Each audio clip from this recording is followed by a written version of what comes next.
Good evening, everyone. Welcome to the LSE.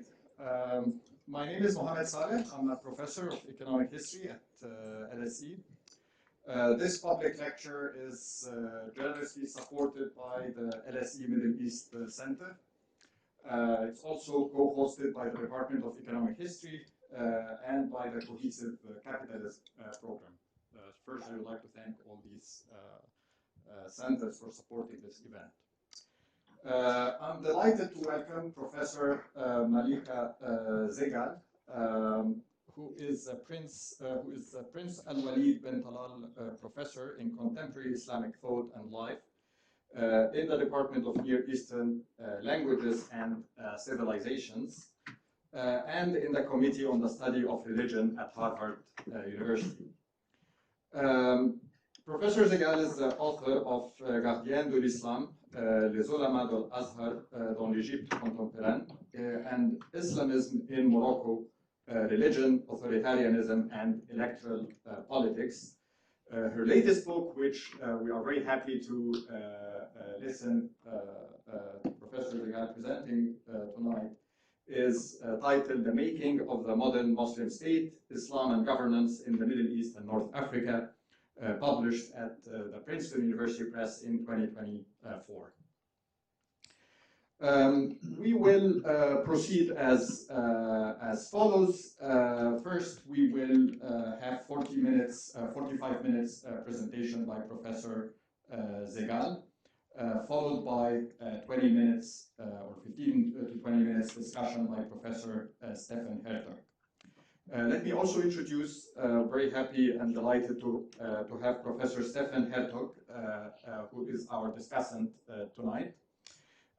He is a professor of comparative politics at the LSE, and he is a comparative political economist with a particular focus on the Middle East, and he is also the author of Princes, Brokers, and Bureaucrats, Oil and State in Saudi Arabia, published at Cornell University Press in 2011, and with Diego Gambetta of Engineers of Jihad, the curious connection between violent extremism and education, at Princeton University Press 2016, as well as Locked Out of Development, Insiders and Outsiders in Arab Capitalism, published in 2022 by Cambridge University Press. Just the rules of like how we will proceed. So as I said, like we will start by 45 minutes presentation by Professor Zeghal, followed by 15 minutes presentation by Professor Hertog, and then afterwards we'll have Q&A for like 30 minutes. Hopefully we end at 8:30 sharp. Please note that we will be taking photos during the event. And then, as usual, be able to put your questions to the speaker after the lecture. But now I'm very delighted to hand it over to Professor Zeghal. Thank you.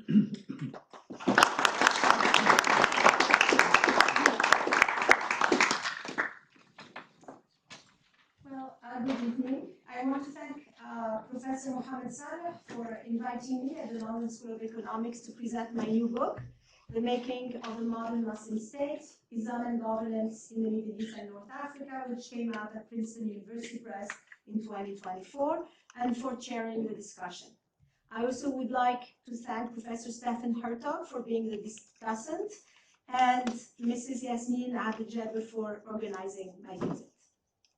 So in this book, I ask the following questions. First, how has the role of Islam in governance been conceived in the Middle East and North Africa in the modern period?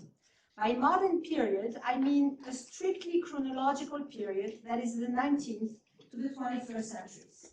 Second, how has it been implemented in concrete terms? By concrete, I also mean material terms. And third, what may have changed from pre-modern times? How do I respond to these three questions? I find that in continuity with the past, the state is generally expected to be the custodian of Islam as the preferred religion.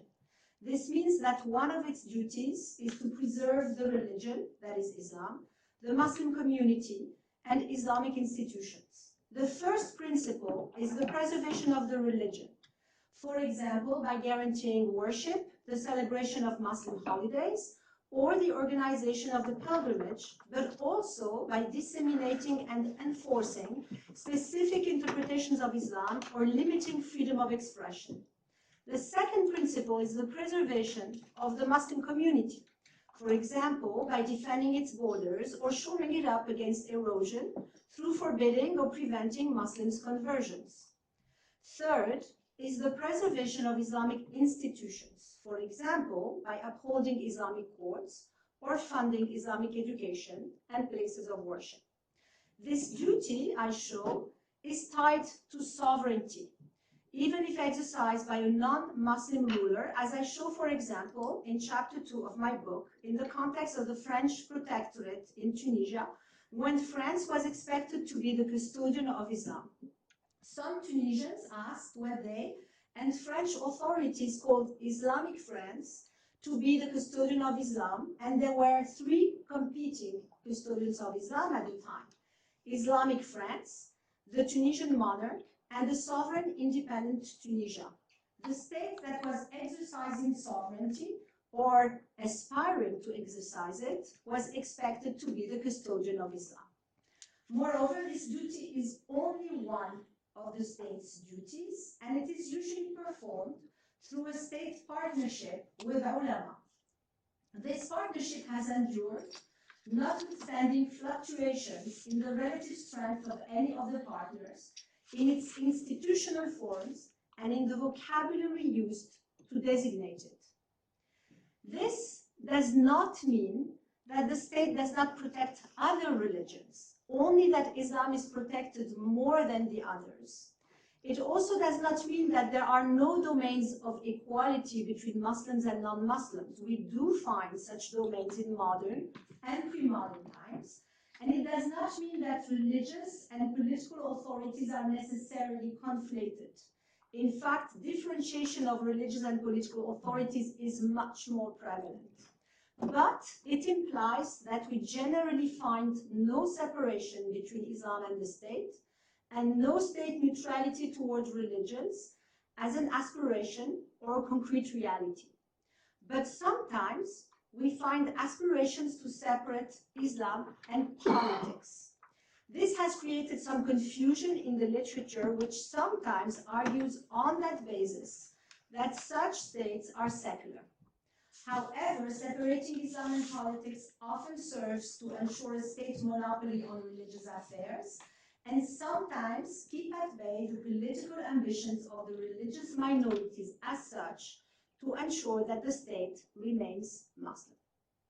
In the book, I retrace the continuity of the state custodianship of Islam as the preferred religion, SCI for short, in the midst of two transformations. One was the importation of new techniques of governance in the 19th and 20th century, which was not unprecedented. Indeed, there have been significant changes to techniques of governance even before the advent of the 19th century reforms. The other transformation was the expansion of the size and reach of the state in the 19th to the 21st century, which, on the other hand, was truly unprecedented in its magnitude. And I find that there has been a broad agreement across the political spectrum on the necessity of the state custodianship of Islam as a preferred religion, but also vigorous debates about its meaning and about its extent. By attending to the long history of these debates, we can make legible the political cleavage about the role of Islam in governance in the modern Middle East. I want to add important points about this broad agreement. It is an empirical reality, not an essential feature, and not inevitable. There are several exceptions among Muslim-majority countries around the world, albeit only one in the Middle East today, Lebanon, which is particularly religiously fragmented, and I will say a few words about that later. I do not argue that Islam is an inherently political religion or more political than other religions, or that the political in Muslim states is inherently or predominantly religious. In fact, as we will see later, I provide a quantitative evaluation of a well-bounded domain of state involvement in religion, public religious expenditures relative to non-religious ones in modern, but also pre-modern times, which shows just the opposite. The same could be said about the legal domain, and I can say more about that during the discussion. I also do not make predictions as to whether this empirical regularity will persist. What I show in the book is that it has been a matter of choice, vigorously discussed as to its meaning and extent. This choice has been made in the modern period in full awareness of a wide array of alternative potential options as to the role of religion in governance. Different choices could therefore be made in the future. And I also find that some voices called or have called for a change in this respect, although they are rare and seldom express themselves in formal, deliberative arenas. Since there is a broad agreement about the state custodianship of Islam and debates about its meaning and extent, there is a political cleavage about it. And I find that it is organized around four interrelated recurring questions. First, what I call the thickness of the state custodianship of Islam, that is the extent to which Islamic principles constrain the state. It is the commitment of the state to Islamic principles in governance, e.g. in legislation, or as a philosophy of governance. Second, what I call its munificence, that is the extent of public religious provisions that the state should make available to Muslims, e.g. mosques, imams, Islamic education, Islamic courts and personnel, Islamic forms of public assistance. It is the state's commitment to Islam from a material point of view. Third, what I call the strength of the state custodianship of Islam, that is the extent to which the state should constrain Islam and its institutions with its coercive and pedagogical apparatus, e.g. by imposing its own interpretations of Islam. And finally, the relationship between religion and politics, that is the issue of who can partake in implementing and discussing the state's custodianship of Islam. For instance, should the ulama engage with politics? For example, when speaking truth to power and criticizing the ruler for not fulfilling his duty to protect the religion, the community, and its institutions. Or can political activism be based on religion? Can mosques serve as fora for political deliberations and competition? Also, can political competition be organized alongside sectarian lines?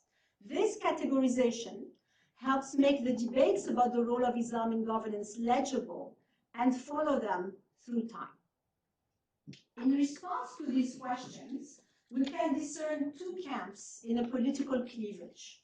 The term two camps, fariqain in Arabic, was used by chronicler Muhammad Bayram in the 1880s when recounting the constitutional debates of the 1850s in the Regency of Tunis. I use sometimes anachronistically the labels liberal and conservative to capture the gist of what these two camps stand for. In real life, we'll also find, of course, the labels Islamists versus secularists, but I avoid the term secularist because it implies the project of separation or neutrality. We also find inflammatory or self-serving labels, such as reactionaries versus progressives, enlightened or nominal Muslims, and so on. All these labels are contextual, and I do not pay undue attention to them. So what do liberals and conservatives want? Conservatives argue for a thicker state custodianship of Islam, whereas liberals advocate for a thinner one, that is, for fewer Islamic constraints on governance. Conservatives also argue for a more munificent one. They aim to expand the place of Islam in governance by increasing state-funded religious provisions, whereas their liberal adversaries aim to decrease them. On the issues of the strength of the state's custodianship of Islam and the mixing of religion and politics, the picture is more complicated.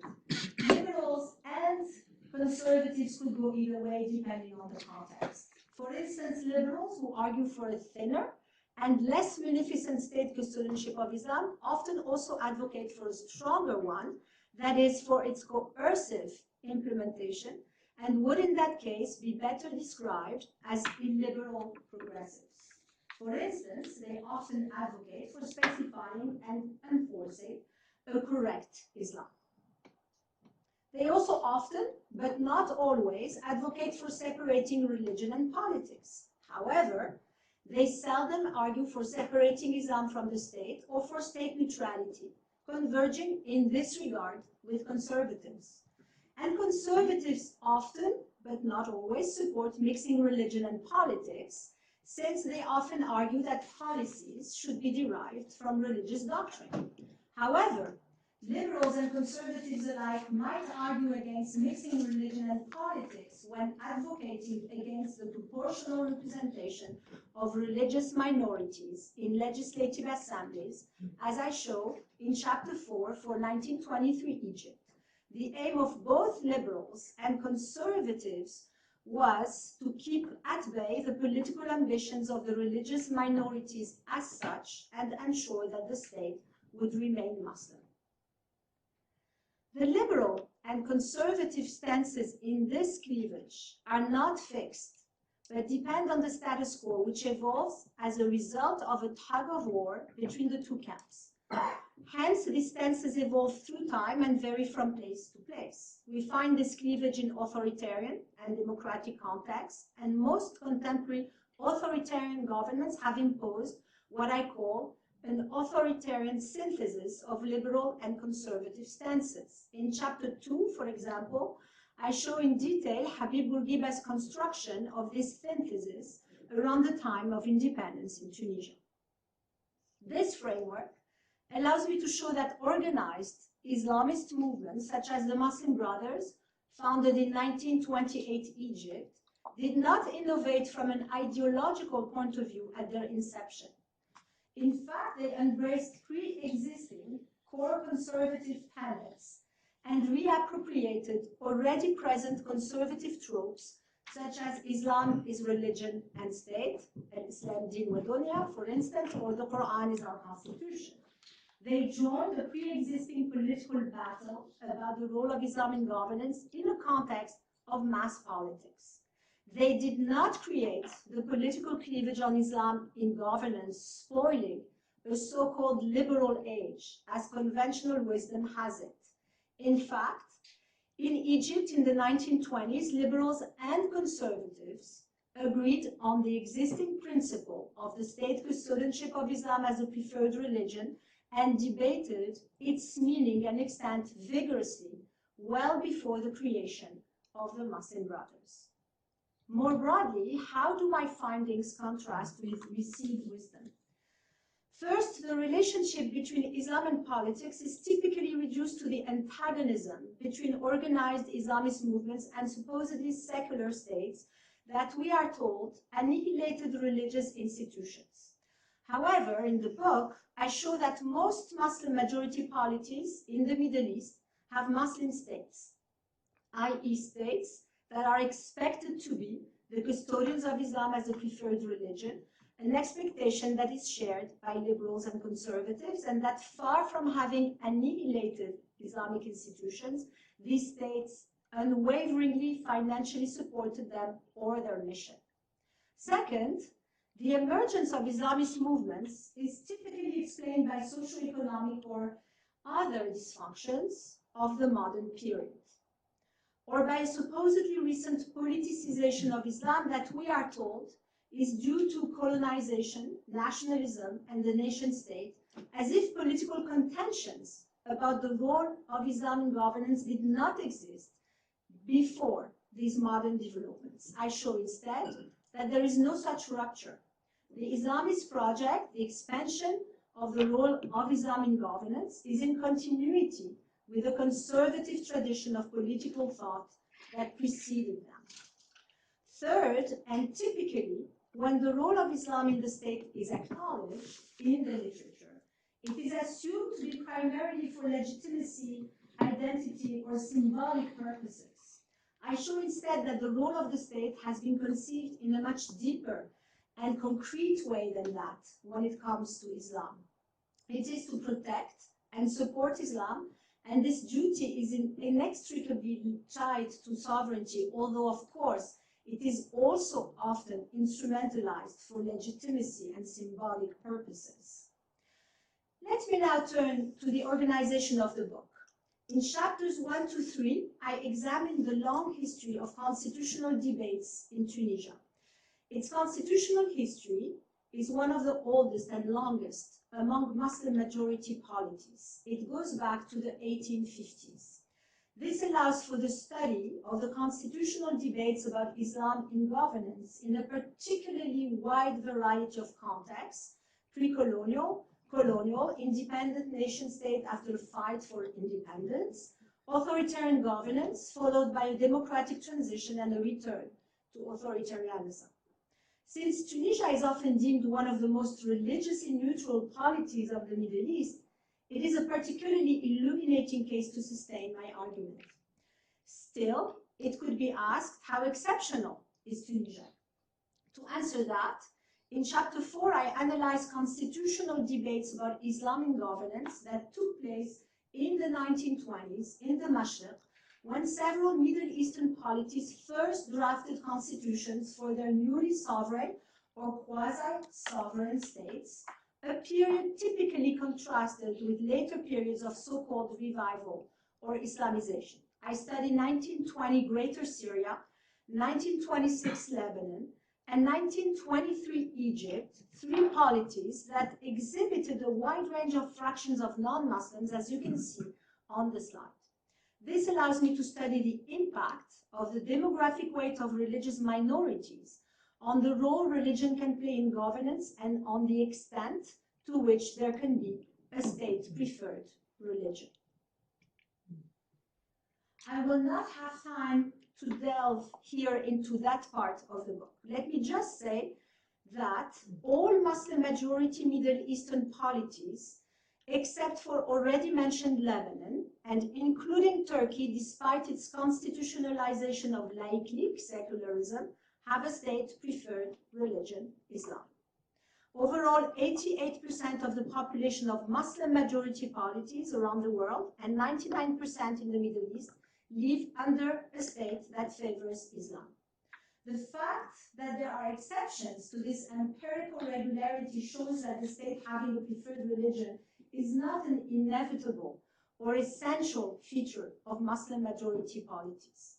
Moreover, this feature is not distinctive of these polities, since about half, 45%, of other polities have a state-preferred religion.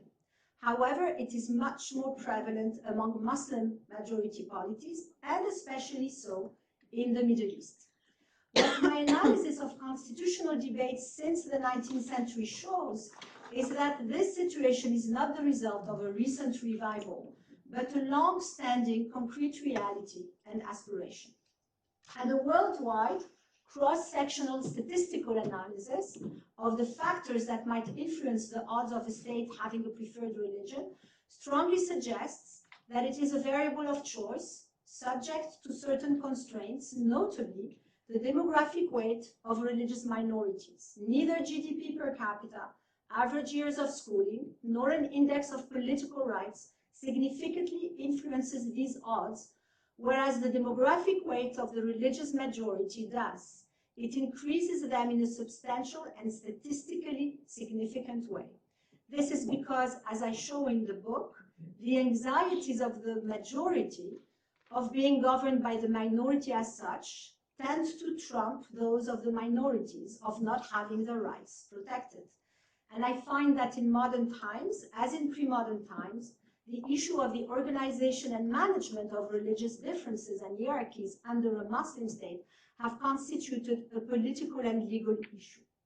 This goes against often heard arguments that claim that religious minorities are a modern invention and that modernization or Western liberal secularism are responsible for sectarianism or for the discrimination of religious minorities in the modern Middle East. Let me now turn to the concrete implementation of the state custodianship of Islam, which is the object of chapter 5. I estimate public religious expenditures, i.e. expenditures on public religious provisions, that is, religious goods made available to the public free of charge, not religious goods produced or distributed within the family. I do so since the late 19th or early 20th centuries in 4 countries, Tunisia, Egypt, Morocco, and Turkey, with an incursion into 1730 Tunisia and 10th century Iraq. And I analyze debates about their extent, content, and institutional forms of delivery. I also estimate enrollments of Muslim students in state and state-subsidized schools. They include modern schools, i.e. new schools created to teach imported European knowledge, as well as specialized Islamic tracks, that is madrasas, or modern instantiations thereof, such as Al-Azhar in Egypt, the Zaytuna in Tunisia, the Qarawiyyin in Morocco, and Imam Khatib schools and Ilahiyat in Turkey, whose primary purpose is the teaching of the Islamic sciences. Finally, I estimate the number of hours of Islamic instruction dispensed in both modern schools and madrasas. These 4 countries have significant historical, political, and socio-economic dissimilarities, as illustrated by their human and economic development trajectories, their contrasting histories of foreign occupation, and their contrasting political systems over time, such as monarchic, republican, democratic, and authoritarian. This notwithstanding, a similar picture emerges, which I will talk about in a bit. So my data and sources.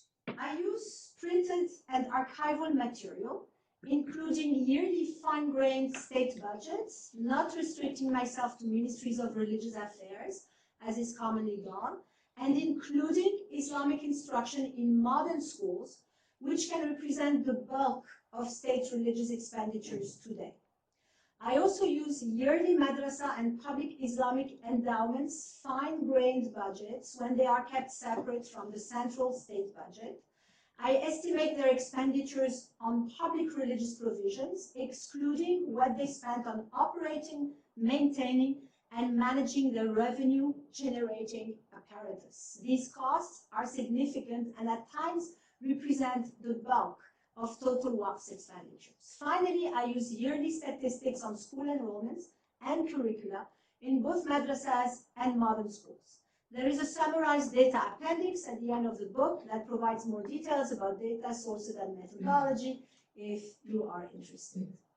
So, public religious provisions, what are they? They can be categorized as infrastructure and personnel dedicated to Islamic worship, such as mosques, imams, religious holidays, Islamic education, i.e. specialized Islamic tracks and Islamic instruction in modern schools, infrastructure and personnel dedicated to Sharia justice, and public works and assistance when delivered in an Islamic form, that is through public waqfs or Islamic endowments. What do we find? First of all, public religious provisions have mainly been a state affair. The state has been the main contributor.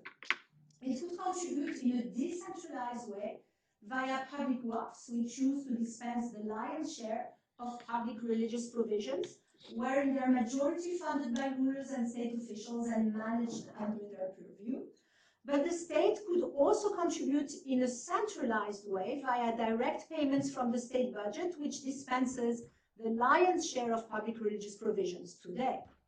Moreover, I find that with or without waqfs, the state has unwaveringly come to the financial rescue of religious institutions or their missions. As for civil society's contribution, it has been significant at times, but smaller than that of the state, and not just in funding public waqfs. In the book, I also provide estimates for the contribution of private waqfs in Egypt in the early 20th century, at the time when they were particularly popular. And I find that they contributed much less than the state. I do the same for the contributions of Sufi brotherhoods in Tunisia and reach a similar conclusion. I also provide estimates of the contributions of private voluntary associations in Egypt since 1960. Egypt has one of the oldest and most important private associations tradition, but even there I find that these associations have only provided, net of state aid and user fees, less than 5% of what the state has provided in the religious domain. In addition, associations are usually not only significantly state subsidized in cash and other forms of aid, but they are also tightly regulated, guided, and leveraged by the state. And more broadly, the state provides its support on its own terms, since it often reorganizes religious institutions, such as when Jamal Abdel Nasser massively expanded the scope and scale of Al-Azhar in Egypt after 1961. It sometimes marginalizes or eliminates some institutions, such as when Tunisia outlawed religious endowments, public and private, after independence. And it reprioritizes religious expenditures. So let me give you an example of such reprioritizations of religious expenditures. In 1848 Tunis, in the context of the reorganization of education, the ruler introduced a new category of professors called second-class professors at the madrasa of the Zaytuna and increased their salaries. To do so, he used the surpluses of waqfs dedicated to the recitation of prayers in praise of the Prophet in the Zaytuna Grand Mosque, while making sure to leave 2 reciters to continue this task. However, it must have been insufficient because we are told that, and I quote, with time the prayers were forgotten and the 2 professors who used to recite them joined the rest of the class, end quote. Let me note here that such reprioritizations and reorganizations of Islamic institutions more broadly are not distinctive of the modern period. These frequent state interventions inevitably create political tensions and ambivalence on the part of both ulama and state officials. The ulama want both autonomy and state financial support. They lament state control and allege hoarding of the real or imagined wealth of the waqfs. They also often idealize an alleged past autonomy, self-sufficiency, and munificence of the Islamic endowments, but at the same time, they want to be paid directly from the state treasury, not the awqaf. As for state officials, they seek to control religious institutions and support the fiction of their autonomy to keep the ulama at a safe distance from politics and to better manage the expectations of the Muslim community as to the munificence of the state custodianship of Islam. And where the waqfs have persisted, even when small, they help the state sustain the fiction of autonomy, self-sufficiency, and munificence of religious institutions. For instance, Moroccan Islamic endowments' net revenues have only contributed about 5% of state religious expenditures in the last several decades. But their recent accounts are hard to find, and public religious provisions, mainly supported by direct payments from the state budgets, are advertised as being funded by waqf revenues, as in this flashy brochure with the monarch as the main protagonist, surrounded by ulama and officials during the Ramadan lessons in the king's palace. So let us now turn to the extent and evolution of public religious expenditures. I'll just take a sip of water. First, public religious expenditures are and have been relatively small, especially in relation to GDP, but on display as an important duty. This might come as a surprise, since scholars and political actors alike have often vastly exaggerated the economic importance of religious endowments, and even more so, the amount of public religious provisions they use to dispense. Second, public religious expenditures may have decreased as a fraction of total state expenditures in the longue durée. Third, at the same time, they drastically expanded in per capita real terms, that is adjusted for inflation, in the modern period, with the drastic expansion of the size and reach of the state, especially in education. Fourth, there are disputes between the 2 camps in the political cleavage that I have described earlier about the munificence of the state custodianship of Islam, and therefore short-term fluctuations that are often the result of tugs of war between the two camps. These fluctuations certainly feed the narratives of each side of this cleavage. In his Muqaddimah, Ibn Khaldun related the importance of the religious professions and institutions to the rulers, and I quote, duty to look after the public interest, masalih.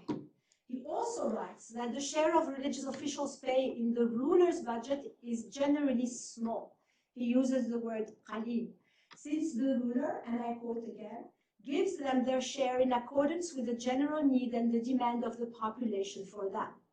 He recounts that it was only after showing a skeptical contemporary stray leaves from the account books of the government offices in the palace of Abbasid Caliph al-Ma'mun that he was able to convince his interlocutor.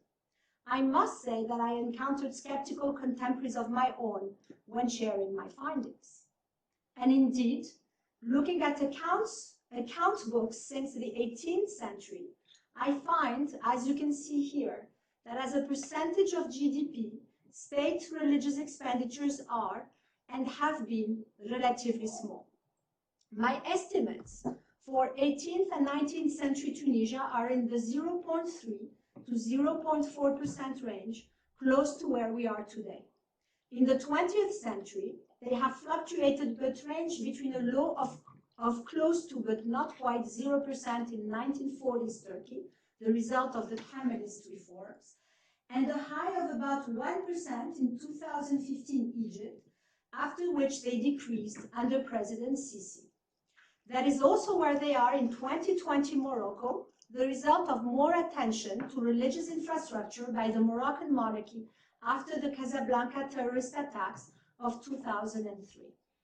You can also see that in Tunisia they peaked during colonization at the eve of independence, and that Bourguiba's reforms halved them, whereas in Morocco they doubled in the decade after independence.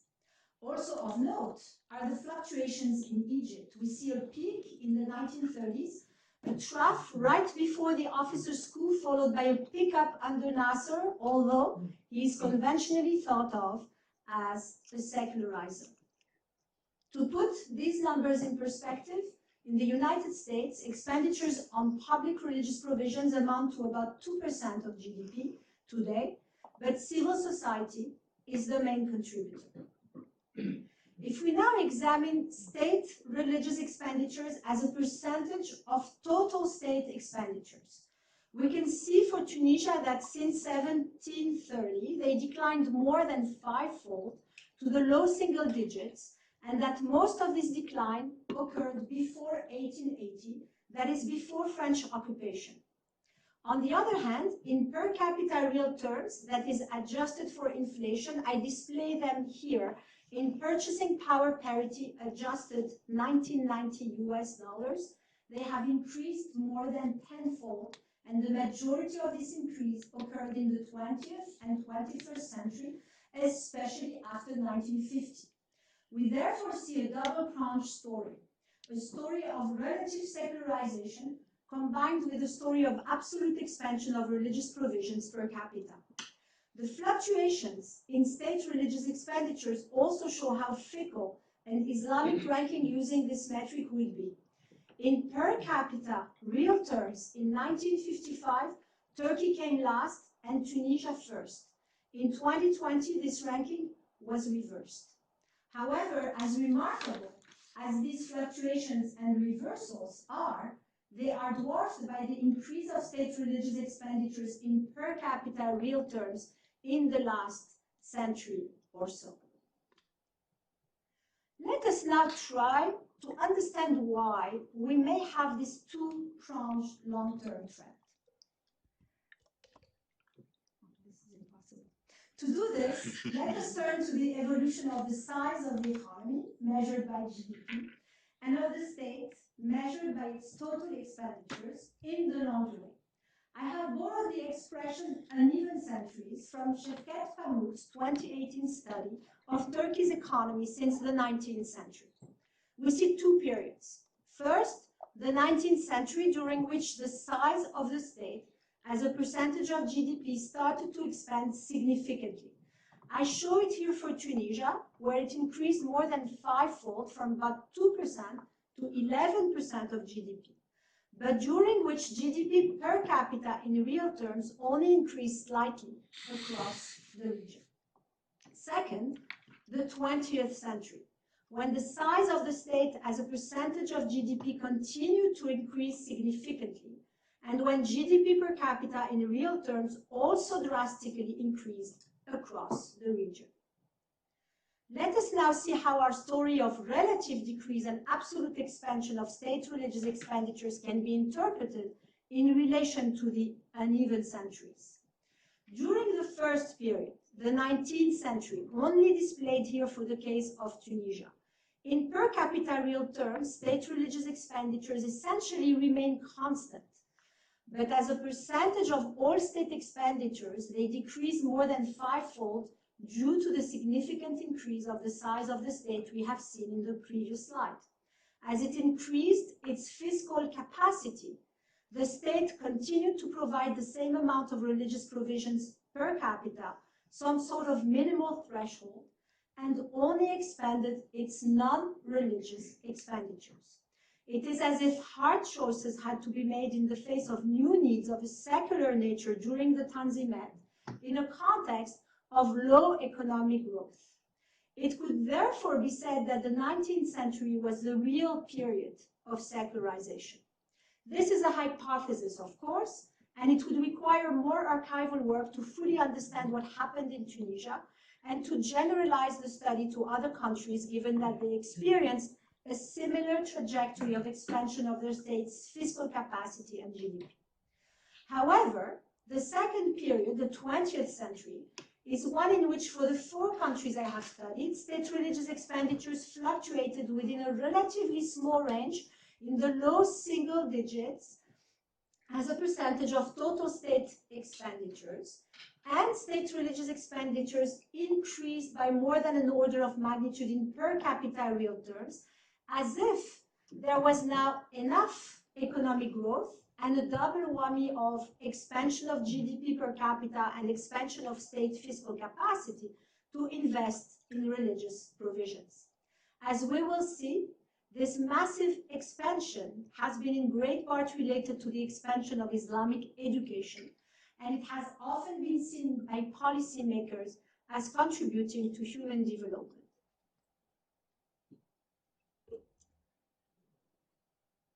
As you can see, in the beginning of the period I studied, state religious expenditures were mostly devoted to Islamic worship, close to 2/3. Mosques, imams, religious holidays.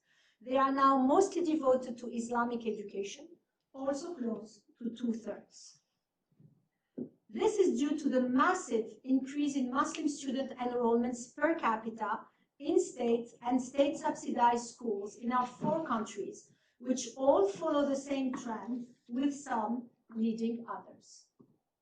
This massive expansion of school enrollments, coupled with the continuous presence of Islamic instruction in curricula, except in Turkey in the 1940s, led to a massive increase in state expenditures on madrasas and Islamic instruction in modern schools in per capita real terms, and as a fraction of state religious expenditures, which is displayed here.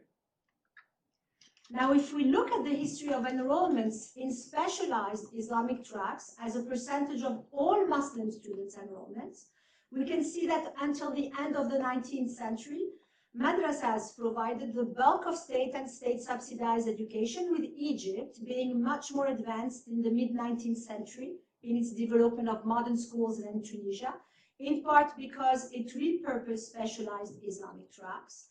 We can also see that the share of enrollments in specialized Islamic tracks decreased since then, with the development of modern schooling to become insignificant in all 4 countries in the 1970s. However, after that, we see that in Turkey and especially Egypt, they increased to reach almost 10% of total school enrollments in 2020. Here, this is the great increase in student enrollments at Al-Azhar in Egypt. This is what I was when I was doing my PhD in the 1990s studying Al-Azhar. In sum, it is clear that by the early 20th century, the ulama, those who teach in madrasas, had lost the battle of education, although after the 1970s, they have been given more space in the education system in Egypt and somewhat in Turkey in fits and starts. And the size of specialized Islamic tracks in terms of expenditures or enrollments has been an important object of debate. After independence in Tunisia, for instance, President Bourguiba and his allies, when radically shrinking the enrollments at the Zaytuna, argued that it was an archaic institution and that the French colonial authorities had been at fault in giving it too many resources. As a result of this evolution, in the 20th century, most of the Islamic education hours dispensed annually, and virtually all of them in today's Tunisia and Morocco, have been dispensed in modern schools, as you can see in this chart, which is a mirror image of the previous one. And as a result of the massive expansion in school enrollments, the annual hours of Islamic instruction dispensed per capita has massively increased across the board, despite significant fluctuations and country-to-country differences. It is remarkable that this massive expansion has occurred while the number of hours of Islamic instruction dispensed in modern schools and specialized Islamic tracks combined has decreased as a percentage of total school hours, as you can see here, to less than 10% today in all 4 countries. This decrease is due to the fact that the education system as a whole has secularized. We have less Islamic education hours in modern schools as a fraction of their curriculum. I have not displayed here that chart, only the combined fraction, and we have fewer enrollments in specialized Islamic tracks relative to modern schools, as we saw. Note that the first data point displayed on this graph for Turkey comes after a drastic reduction in the share of Islamic instruction in modern schools and after the closure of the madrasa system. Before the Republic, it would look more similar to the other countries. The secularization of education did not go without debates even before the introduction of modern schools. At the Zaytuna in 1871, as can be inferred from the previous slide, only about 1/3 of the lessons were on religious topics. This is an excerpt from an official report on the Zaytuna published in 1871 that complains that there is too much grammar, 66 lessons out of 148, whereas there are only 38 lessons in Islamic law and 1 lesson of hadith.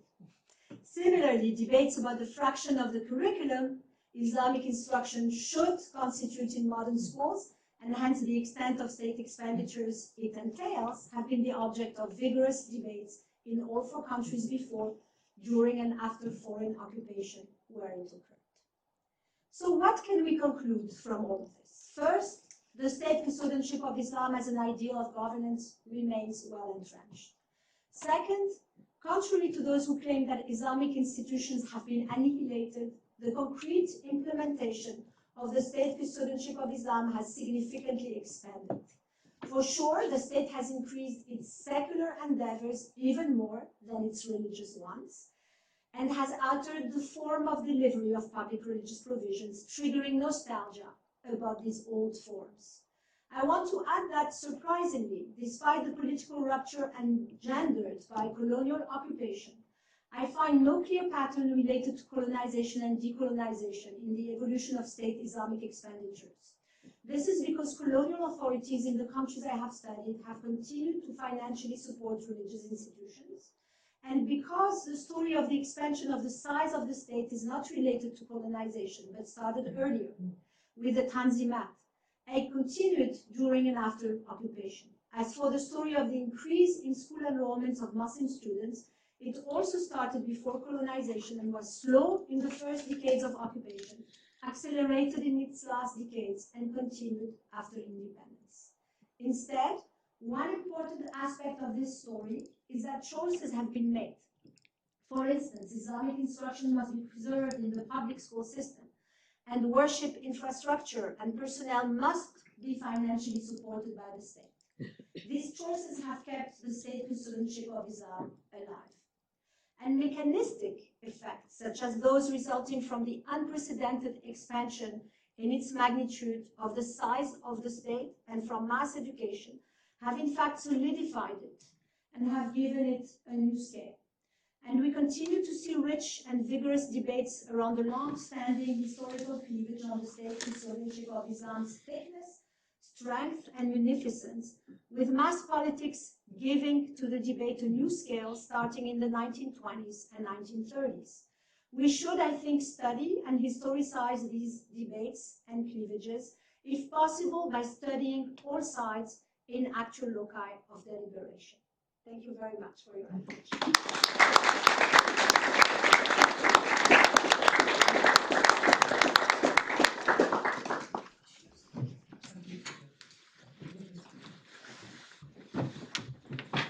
Okay, so thanks so much for the great summary, Malika. I should provide a little bit of context, maybe that I'm very badly organized, and until about 75 minutes ago, thought I was chairing the talk and was not acting as discussant. So on top of that, I should also mention that I know precious little about the topics, because since roughly my grad school days, I haven't done systematic readings on Islam and politics. So with your expectations properly framed, I shall proceed, and I'll, I think, throw out probably a few more questions rather than commentary, really layman's questions from kind of a broader comparative politics and historical sociology perspective.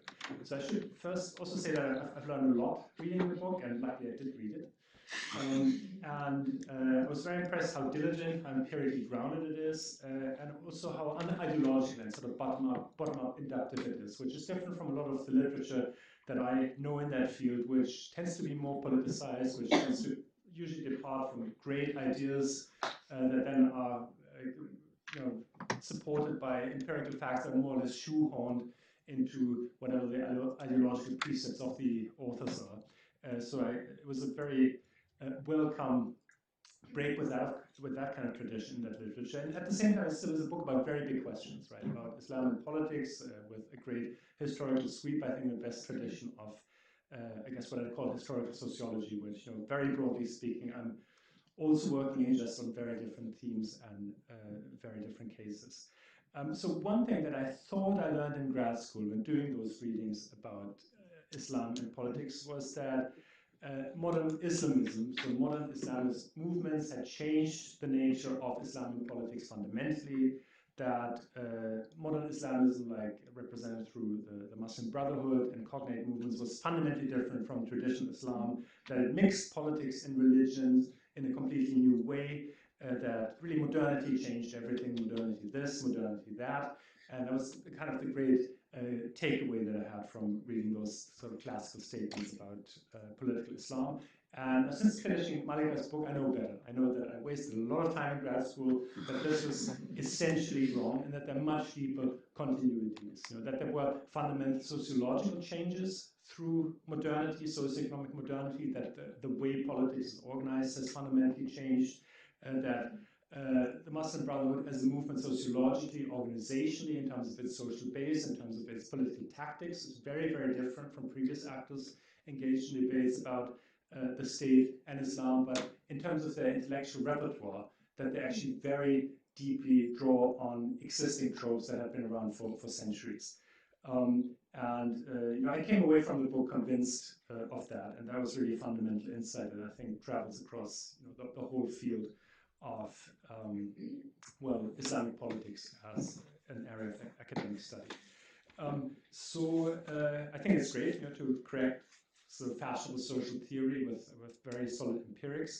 Also nice footnotes. I really like the commentary on Hassan al-Banna being sort of not the sharpest knife in the drawer and not really being much of an intellectual. I enjoyed that. Against that background, I still want to ask just a few questions that are more, not critiques, but more artifacts of my own curiosity from sort of a comparativist layman's perspective. So you've got this really nice regression about the state's role vis-a-vis religion, whether there's a strict separation, whether the state governs religion in some way across the whole world. So you got a kind of global size almost sample on this. And as you showed in your table earlier on, while there's no kind of complete perfect association between a state or a society being majority Muslim and having religion governed by the state, there's a pretty tight correlation. The correlation is almost perfect for the MENA region. It's less perfect for, I think, Asian and Sub-Saharan African Muslim countries. You then have a range of explanatory variables that you show don't work, and you say there's mostly the presence of religious minorities that sort of dilutes or removes the custodianship of religion. But I know it's far beyond sort of the research question of your book and your empirical remit, but having grown up in Germany, a system where the state has actually a lot of close custodianship of religion, and where people pay religious taxes that are collected by the state, handed over to the church, financing things like the village priest teaching me religious studies in primary school, and then you're being taken away to watch like 8mm movies on with an old black and white projector about the miracles of Fatima before my confirmation. Things that I'm still recovering from. It's a real puzzle to me why, globally speaking, and you might not have an answer to that, why some states outside of the Muslim realm have this kind of close relation with governments vis-a-vis religion, whereas others don't. But perhaps more closely related to the theme of your own work, I still wonder why the Middle East region in particular, I guess Arab states, stand out compared to Sub-Saharan Africa, even within the Muslim realm. There's almost a determinist relationship, with the exception of Lebanon, but in Lebanon you have obviously a very different demographic makeup that I think that in your account explains quite well why the state there is more sort of equidistant from religion. So you argue that Islam is not inherently more political, sort of an anti-essentialist, kind of anti-Michael Cook argument. But Michael Cook's also a personal friend, so I presented that to him too. He knows about it. So it doesn't have to be. There doesn't have to be something absolutely deterministic and essentialist, but there could still be something different about Islam. That just creates sort of a probabilistic link to state custodianship. That I wonder whether that's worth speculating about. And certainly in the MENA region, there's this very, very close link, and you do control for sort of authoritarianism or the level of political rights in your statistics, but I think that's a global control for your whole sum, right, for all countries.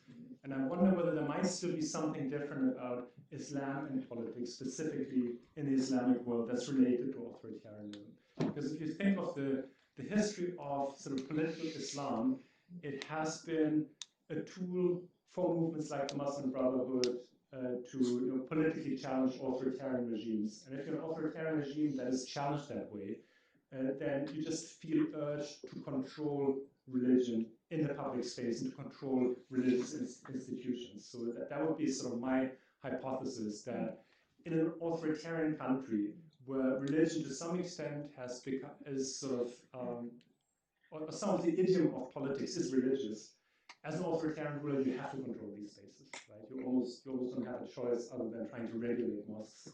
The purpose of this might not be that you feel kind of some deep theological interest in upholding Muslim identity or traditions. It's just that you have to shut down and regulate these spaces because otherwise they could be an area where challenges to you emerge. Of course, that might not explain why liberals and intellectuals that are not in charge of state policy make similar sort of custodianship arguments, but I think it might still account for some of the story that in societies where at least some political movements use religious rhetoric and use religiously inflected ideology, authoritarian states will want to control the space in which they can mobilize. The other thing that I thought of substantially is that I think you make this really great argument that the debate is about sort of the thickness and thinness of, so the extent to which Islam is meant to constrain the state, which conservatives want to have, and then the extent to which the state constrains Islam, where potentially liberals also want to constrain the space because they don't want mosques to be used for politics, for example, as you show in the example of Tunisia in particular. Now, once you reach a point of like very thin constraints of Islam on the state, so where, for example, you don't have Sharia as a source of legislation, then you still have a state custodianship of Islam, but you're still in a very, very different place substantially, right? So the spectrum of outcomes within the realm is still very, very large, right? So you rule out Sharia as a source of legislation, then your Islam in governance doesn't have much of a substantial role anymore, right? So I would say that the state custodianship of Islam in Turkey, let's say, after 1924-25, is not the state custodianship of Islam in Saudi Arabia in the 1970s. These are completely different, and therefore a liberal and a conservative in both countries have nothing to do with one another, right? And so you can think of the whole spectrum here of positions, and of course a very thin custodianship, very unmunificent, and very weak custodianship of Islam would almost make this custodianship disappear. Right? So you could think of the possibility, right, of those custodianships almost melting because they become very thin, they become unmunificent, right, and also very weak, right? And in fact, in Europe, you could think about it this way, right? Almost, right? I'm thinking England, for instance, right? If there's just exactly. And so you could think of it this way. This is why it's not, I think, an inevitable situation. Okay, great. I think that takes care of some of the other things I was going to say. Now, I also wonder whether the motivation of who you call the liberals might also be instrumental rather than being about a shared belief in state custodianship of Islam, in the sense that they want the state to have a role in religion because they want to regulate religion in a way, regulate religious spaces and institutional resources in a way that keeps out the conservatives. Right? So in that sense, you could perhaps explain the whole, the shared interest in state custodianship in Islam from a purely strategic perspective, that all of those players want this custodianship because they want to design it in a way that keeps out the ideological. And sort of an instrumental explanation, right? So you find that, of course, in the sources. For instance, there's one liberal that I have studied quite closely in the book, Taha Hussein in Egypt. And Taha Hussein is very interesting because he comments on the conservatives and he criticizes them, the ulama, especially from Al-Azhar, who are his colleagues, and have insisted to make the state custodianship of Islam much thicker, in particular, and Taha Hussein is very much against that, right? And so he goes against them, but he also recognizes that Islam has to continue to be the religion of the state, and it's not just instrumental. And so this is what the book is about. It's really about Islam not just being an instrument, or not being just something that has to be controlled. Before everything else, it has to be sustained. It has to be supplied to the population. And someone like Taha Hussein insists on that. There is, if you look at the transcripts of the deliberations related to the drafting of the Constitution of 1923, there is, of course, as you know, in the 1923 Constitution, an article, a clause that says that the religion of the state is Islam, or Islam is the religion of the state, or the official religion of the state, and Arabic is its official language, if I remember well. And then there is an explanation at the end of the transcript about what that means, right? And it's not about control, it's really about sustaining and Islam continuing to be provided by the state as it had been before. There are a lot of anxieties around the 1923 Constitution between conservatives and liberals, and Taha Hussein is of that mind, saying, no, Islam has to continue to be. And so he has he's not a secularist. He has a very strong defense of Islam after 1923, and then in the 1930s as well, when he becomes a minister of education. And he gets very, very upset at Christian missionaries in Egypt. And he even calls Islam the national religion, right?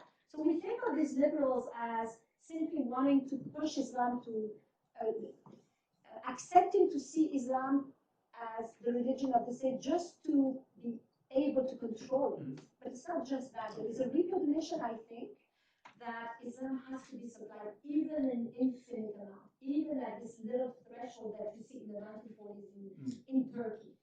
Right? Why? Because the DNF is there, because the Ministry of Religious Affairs continue to manage mosques and to pay for it from the budget, right? So, of course, there are a few minority voices who would say we have to separate Islam from the state.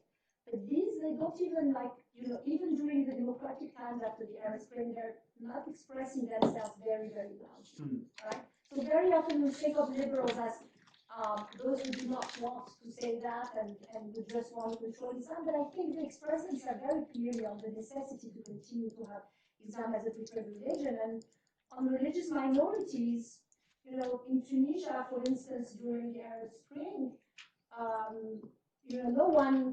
no one contested the idea that Islam was a religion of the state or that the president should be a Muslim. They could have, but they haven't. And so that's my point. Okay. Right? So I think we have to look beyond control. Control is there, instrumentalization is there. We have to look beyond that. So would you say that it's still perhaps more out of a sense of how they construct the national identity of their societies rather than their own kind of religious beliefs? Yeah, you might have liberals who perhaps are not agnostic, but still want Islam to be the preferred religion, right? And the religion of the state and the preferred religion. So to go back to your earlier comments, it's not just that Islam is the religion of the state. It is the state is the custodian as the preferred religion. So there is a preference here. So for instance, neutrality is very different from what I have found. So you could have a state that manages and supports religions equally, and that exists in Europe, right? It's not the case. And there is always this privileged position of Islam in the Middle East, except for Lebanon, because of the demographic makeup. Kind of final, but I can. If it's final, we can do, because I would like to get some questions from the audience as well. It's final. Yes. Okay. So I really love the historical statistics about public religious provision, also their very large scale relative to societal provision. And I wonder how, or whether you would relate that kind of finding to broader literatures about the historical economy of Muslim states, particularly in the Arab Middle East, that shows sort of what I argue for a strong dominance of state structures, sort of historical weakness of civil society, the Jared Rubin type of stuff. We go all the way back to Max Weber's, Oriental despotism type of. Okay, I wouldn't put it this way, but so why do we have such a small share in terms of civil society when it comes to public provisions? I think we have a civil society that is not that wealthy, especially in the countries I have studied. Of course, Turkey might have a wealthier civil society. So, for instance, one country I would have loved to study is one country you know well, which is Saudi Arabia. So, unfortunately, the data is very difficult to come by, especially when it comes to awqaf and state budgets. It's complicated. But I think there are two main factors that could be cited here. The fact that civil society is not very rich, it's on the poorer side, and also authoritarianism, of course, right? Because to pay for, let's say, associations in Egypt is also a way for the government to control those associations. I know that in Egypt, many associations are, the government, in fact, uses its own civil servants to work in those associations. Many of them are staffed by civil servants. So that says it all, right? There's also the authoritarian. State corporatism. Exactly. The authoritarian side of things that makes it more difficult for civil society to develop autonomously religious provisions, religious provisions. Yeah. But there's a lot of talk in the Middle East about the danger of Islamic civil society. But in fact, there isn't much coming from them, right? When we talk about Islamist parties and Islamic associations, there is this big fear about them, buying the votes, but we never get anything empirical about how much they distribute, right? And we never hear about the liberal parties and associations, how much they distribute as well, right? So that's another way to answer that. Okay, thank you so much for both of you for your presentation and for the discussion. I have many questions myself. I was very intrigued by reading your book, and I know it well, of course, but I'm trying to be a democratic chair, so I want to open the floor to questions from the audience.